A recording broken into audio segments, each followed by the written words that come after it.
इतने भद्दे कमेंट किए, मैं आपके चैनल के राही उसको मैं अपनी ज़ुबान में गंदी नहीं कर सकता। तो हमारा फ़र्ज़ बनता है कि अपने धर्म की रक्षा करनी। बिल्कुल।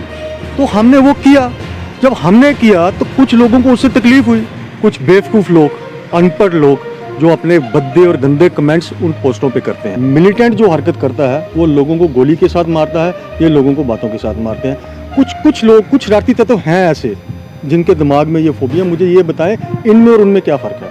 बातें ये बड़ी बड़ी करते हैं।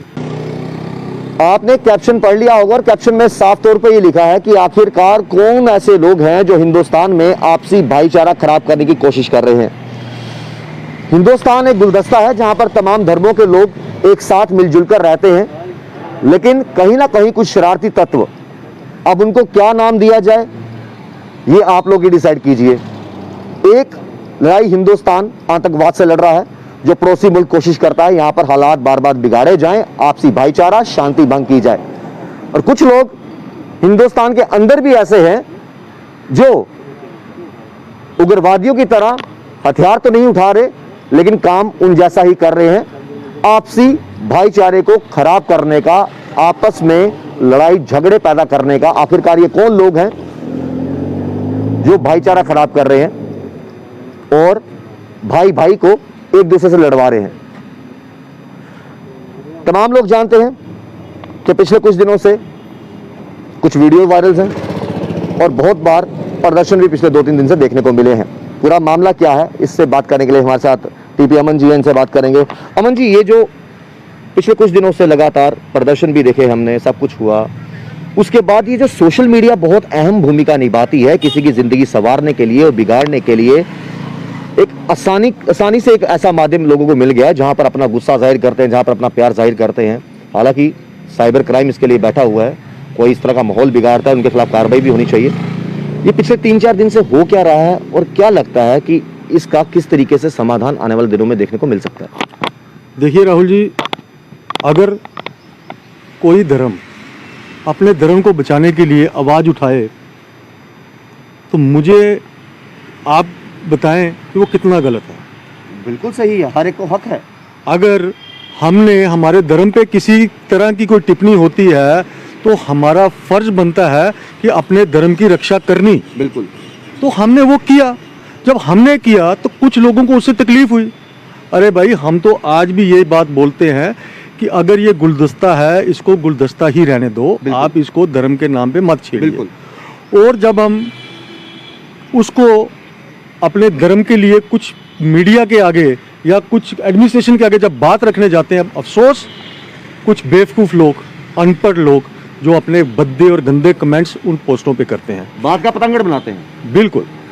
और क्या होता है, आप जानते हो कि पिछले 4 दिनों में कश्मीर के अंदर अब एक अलग सा एक प्रोटेस्ट जो वो चल रहा है, किस चीज़ को लेके चल रहा है कि धर्म परिवर्तन को लेकर, जिसके कारण वहाँ पे एक प्रोटेस्ट किया जाता है, देश विदेश में प्रेस कॉन्फ्रेंस की जाती हैं और उस प्रेस कॉन्फ्रेंस के ऊपर भद्दे से भद्दे कमेंट जो है आने शुरू हो जाते हैं। सर, आपसे एक बात और जानेंगे, ये जो सोशल मीडिया का मिसयूज़ करते हैं कुछ लोग, जिससे धार्मिक भावनाओं को ठेस पहुंचती है, एक कम्युनिटी को ठेस पहुंचती है, क्या कहोगे इन लोगों के खिलाफ किस तरह की कड़ी से कड़ी कार्रवाई होनी चाहिए?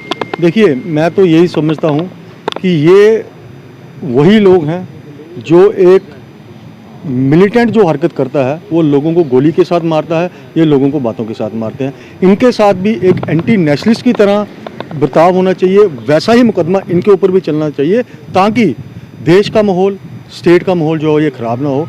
कुछ लोग, कुछ शरारती तत्व हैं ऐसे जिनके दिमाग में ये फोबिया। मुझे ये बताएं इनमें और उनमें क्या फ़र्क है? बातें ये बड़ी बड़ी करते हैं, इतनी ज़्यादा बड़ी बड़ी बातें करते हैं कि मैं आपको बयान भी नहीं कर सकता। और जब किसी भी धर्म के खिलाफ ऐसी टिप्पणी करना और इनके दिमाग में ये नहीं रहता, अरे भाई एक तरफ हम बोलते हैं कि माँ बहन जो है वो सबकी एक जैसी है, सबकी साझी है वो माँ बहन, तो फिर आप इसके ऊपर क्यों टिप्पणी कर रहे हो? अगर कल हमने अगर अपनी माँ बहन, अपनी बेटियों के लिए अगर कोई प्रेस कॉन्फ्रेंस की या प्रोटेस्ट किया, हमने कौन सा गलत कर दिया? उसमें सिर्फ हमने एकजुट होकर सबको आवाज़ उठानी चाहिए थी। मैं तो कहता हूँ उस समय तो इनको भी आगे आना चाहिए था, इनको भी आना चाहिए था। आज हमारे साथ हो रहा है, कल आपके साथ भी हो रहा है, क्योंकि हर एक जगह पे अगर देश हमारा एक गुलदस्ता है, उस गुलदस्ते में हर प्रकार के लोग हैं, हर प्रकार का फूल खिला हुआ है और उनको ये चीज़ समझनी चाहिए। मुझे समझ नहीं आ रही कि क्यों ऐसा करते हैं और इसके पीछे कौन है।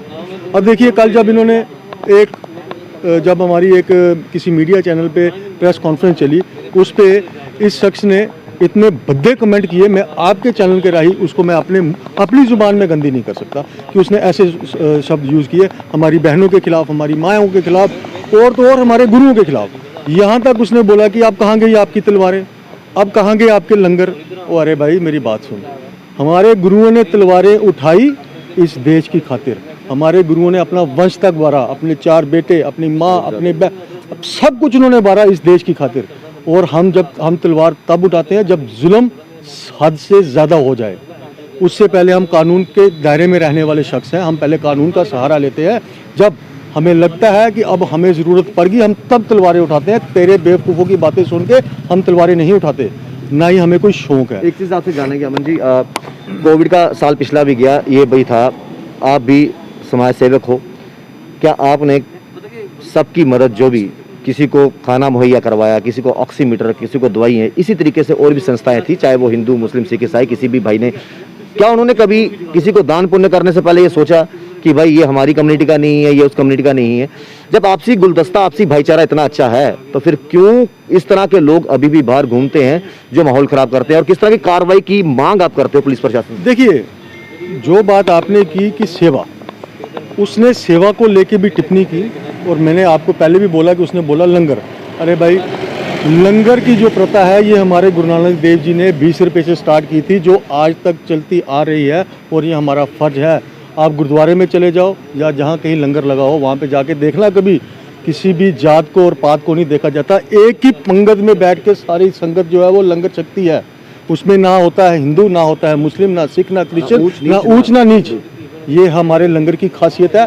तू क्या जानेगा, जो अनपढ़ और बेवकूफ़ इंसान है, तुझे इस बारे में कुछ भी नहीं पता।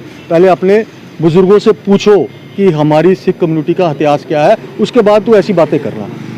रही बात प्रशासन के से मांग करने की, हम प्रशासन से यही मांग करते हैं। मैं एसएसपी साहब से, एसपी साहब से, आईजी, डीआईजी साहब से एक रिक्वेस्ट करता हूं और एक मांग करता हूं कि इन लोगों के ऊपर कड़ी से कड़ी कार्रवाई की जाए। जो भी लोग सोशल मीडिया पे किसी भी रिलीजन के खिलाफ कुछ भी टिप्पणी करते हैं, उनको एक एंटी नेशनलिस्ट का दर्जा देके वैसी ही सज़ा दी जाए, और इस शख्स को भी सज़ा दी जाए जो शरेआम अपना नंबर फ्लैश करके हमारे लड़कों को प्रवोक कर रहा है, और यहाँ तक बोल रहा है, किसी का नाम लेके, मैं नाम नहीं बोलना चाहूँगा क्योंकि मैं नाम लूँगा तो इस टाइम बहुत माहौल ख़राब हो जाएगा। वो बोलता है उसको तू गाली निकाल, मैं तुझे 1 साल की जिम फ्री दूंगा। अरे भाई, अगर हम जिम करने का शौक पालते हैं ना, हमें इतना दम भी है कि हम जिम के पैसे भी दे सकते हैं। तेरे फ्री जिम की हमें ज़रूरत नहीं है। प्रशासन से हमारी यही मांग है कि जल्द से जल्द आज के आज ही एक ऐसा नोट जो जारी किया जाए कि कोई भी किसी भी धर्म के खिलाफ टिप्पणी करे उसको कड़ी से कड़ी सजा दी जाए, चाहे वो सिख कम्युनिटी हो, चाहे वो हिंदू हो, चाहे वो मुस्लिम हो, किसी भी कम्युनिटी का हो, उसके ऊपर कड़े से कड़ा एक्शन लिया जाए। एग्जाम्पल सेट की जाए। हाँ, ताकि आगे से लेके कोई भी सोशल मीडिया पे ऐसा ना करे। हमने बड़ी बार आके गांधीनगर थाना, पक्का डंगा थाना, हर जगह में, जानीपुर थाने में जब ऐसा कुछ हुआ तो सिख कम्युनिटी के ऊपर बद्दे कमेंट आए, हमने कंप्लेंट्स की, पर अफसोस अभी तक हमारी उसके ऊपर कोई भी कार्रवाई नहीं की। पर इस बार हम समझते हैं और चाहते हैं कि इस पर जो है कार्रवाई हो और इसको सज़ा मिले, ताकि आने वाले दिनों में कोई भी किसी भी धर्म के बारे में कोई टिप्पणी ना। अमन जी का आखिरी सवाल आपसे, इन मुद्दों पर भी कुछ लोग सियासत खेलते हैं, उनके खिलाफ किस तरह की कार्रवाई होनी चाहिए? जिनको बस एक मुद्दा चाहिए, सियासत खेलो और अपने अपने घर चलो। देखिए, सियासतदान का काम है सियासत करना, उसको सिर्फ प्यार है तो अपनी खुशी से प्यार है, वो लोगों की भलाई के लिए कुछ भी नहीं करता है। वो ना उसको पता है कि लोग किस तरह जी रहे हैं, किस तरह मर रहे हैं। अगर बात करूं मैं सियासतदान की, तो मुझे ये बता दीजिए, 2 साल से कोविड चल रहा है, कौन सी सियासती पार्टी या कौन सा सियासतदान ने आके अपने हाथों से किसी को भी एक रोटी का निवाला भी खिलाया है या किसी को एक बोतल पानी की भी दी है? अगर दी है तो मुझे बताएं, फिर हम सियासत के ऊपर बात करेंगे। फिलहाल तो मैं सियासत के बारे में कुछ बात नहीं करूंगा, पर हाँ, ये ज़रूर मांग करूंगा कि जो दोषी हैं उनको सज़ा ज़रूर दी जाए, ताकि हमें लगे कि हमारे साथ भी इंसाफ हुआ, भी हम भी इस देश के मुशिंदे हैं। हालांकि उमर अब्दुल्ला जी का ट्वीट आया, महबूबा मुफ्ती जी का ट्वीट आया, कल एक प्रेस कॉन्फ्रेंस भी की गई, वहाँ पर भी उन्होंने कहा कि हम तमाम मुस्लिम कम्युनिटी के जो लोग हैं वो इस मुद्दे में आपके साथ हैं, आपसी भाईचारा बना के रखना चाहते हैं। इस तरह के ट्वीट और इस तरीके से जो भाईचारे का पैगाम मुस्लिम कम्युनिटी से भी सामने आया, किस तरह से देखते हो? देखिए, ये मैंने कल की प्रेस कॉन्फ्रेंस में इसको साफ शब्दों में ये चीज़ बोली थी कि पूरी कम्युनिटी इसमें इन्वॉल्व नहीं होती है, कुछ शरारती तत्व हैं। वो किसी कम्युनिटी से भी हो किसी अब देखिए, वहाँ अगर हम किसी एक कम्युनिटी को टारगेट कर रहे हैं, मुस्लिम कम्युनिटी को, यहाँ पे तो दूसरी कम्युनिटी हमें टारगेट कर रही है। बिल्कुल। तो ये इसलिए कहीं भी हो सकता ये है। कहीं पे भी हो सकता है। इसको मैं सियासत के साथ नहीं जोड़ूंगा, पर हाँ उनको ये चीज़ जरूर बताऊंगा, अगर आप भी ऐसी बातें करोगे, आप में और उनमें क्या फर्क रह जाएगा। बिल्कुल। सो इन चीज़ों को करने से पहले, सोचने से और बोलने से पहले एक बार हमारे घर का सोच लिया मामला करो कि आपके घर में भी माएँ बहनें हैं। अगर हम किसी को गाली निकाल रहे हैं, मुझे भी अपनी माँ बहन को नज़रअंदाज नहीं करना चाहिए, नज़र में रख के करना चाहिए कि मेरी भी माँ बहन घर पे है। बहुत बहुत शुक्रिया। तो ये है सारा मामला, और आपने सुना कि किस तरीके से अब उम्मीद, इन्होंने ये कहा कि उम्मीद यही है कि कानून जो है इस पर कड़ा एक्शन लेगा और एक एग्जाम्पल सेट हो जाए कि किसी भी कम्युनिटी का कोई भी व्यक्ति अगर किसी के भी धर्म के खिलाफ बोलता है, उसके खिलाफ सख्त से सख्त कार्रवाई होनी चाहिए।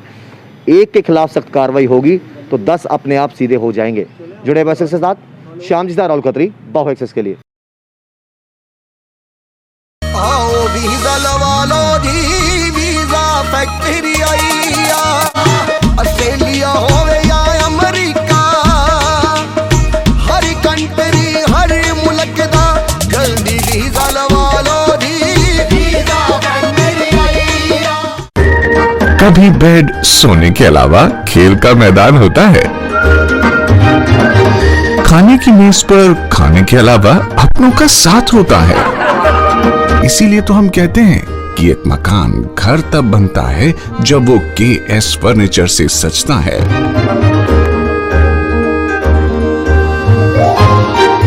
रिश्तों की मिठास का एहसास KS फर्नीचर के साथ।